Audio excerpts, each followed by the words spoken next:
यदि कोई पेशेंट है जिन्हें नूल लग गया होता है तो उसके पैरों को थोड़ा ऊंचा कर देना चाहिए, यानी जब आप उस पे बेड पे लेटाएं तो उसके पैरों को ऊंचा कर दें, यानी जिस तरफ उसके पैर होते हैं पैरों को थोड़ा ऊंचा कर देना चाहिए। साथ ही पेशेंट को हवादार कमरे में ले जाएं, यानी उसे पेशेंट को हवादार कमरे में लेटाना चाहिए। साथ ही एसी हो या फिर फैन हो उसको ऑन कर देना चाहिए जिससे पेशेंट को हवा लग सके। साथ ही पेशेंट को ज़्यादा से ज़्यादा पानी पिलाना चाहिए और साथ ही पेशेंट को कोल्ड कंप्रेशन करना चाहिए, यानी पेशेंट को स्पंज करते रहना चाहिए।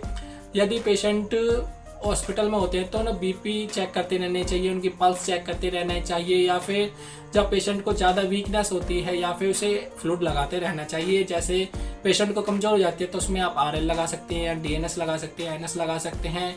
यदि कोई पेशेंट होता है वो बहुत ज़्यादा कमजोर हो जाता है तो उसमें हम एनएस हो या फिर आरएल होती है, डीएनएस होती है, उसके साथ एमवीआई लगाना होता है। साथ ही पेशेंट जब सनस्ट्रोक कंडीशन हो जाती है तो उसमें बीपी कम हो जाता है